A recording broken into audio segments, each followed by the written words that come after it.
Hi, I'm Deacon Chris, and I'm here with this week's message on prayer for today. Today I am outside in my backyard. I have spent this beautiful, beautiful day mostly outside. It is Texas, it is March, and knowing that there are cold days and a whole lot of weather going on in the country, and here I stand outside mowing the yard, taking care of various things outside, in what is a beautiful day in the middle of March.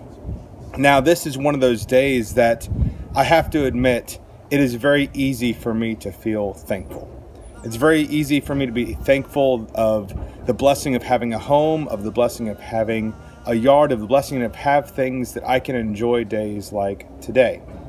And so it's very hard for me on days like today to talk about lament, to talk about complaints. But what if there is a burden? What if there is something going on in my life? Maybe there are things in my lives that beautiful days that nice weather can't cover up. Maybe it's financial strain. Maybe it's medical problems. Maybe it's relationships that I have that are estranged that I miss dearly. The truth is that no matter how beautiful a day or how great our lives seem to be, we still have burdens. We still have complaints. Now, in prayer, complaints are what they call laments. And laments are our opportunities to talk with God and to let our complaints and our burdens and our desires known. Now, there's lots of examples of lament prayers. If you go through the book of Psalms, you'll find prayers of lament all through, written by David and other people, talking about how long, God, are you going to wait? How long are you going to let our enemies stomp all over us?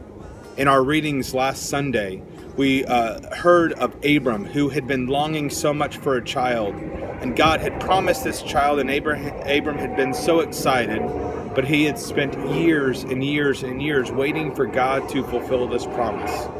And so Abram is sitting there complaining to God, saying, how long are you going to wait to answer this promise?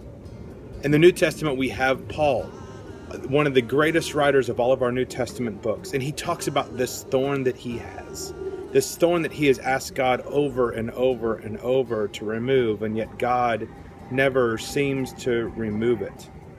The truth is that laments, complaints, are part of our prayer life. I had a seminary professor that's helped me a lot with thinking about lament prayers, because when I first started praying, I felt like all I really could do was ask God for things and say thank you to God for all the wonderful things that God has done for days like today. But my seminary professor helped me when talking about complaints as not necessarily our saying that someone is not holding up their end of the deal, but really reframing complaints as our way of saying this relationship means so much to me that I want you to know what is a burden on my heart. It helped me in my relationships to know that when I complain to people, I'm not saying that I don't love you or that I love you any less.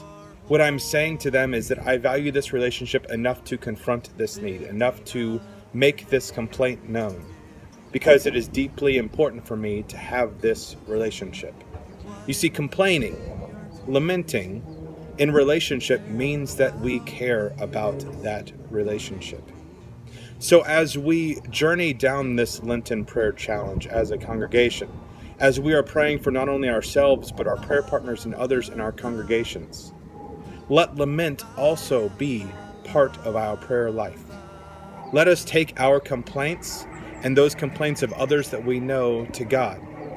And God, who listens to our complaints, will hear them and will send others to answer those prayers, because God promises to hear and to answer those prayers.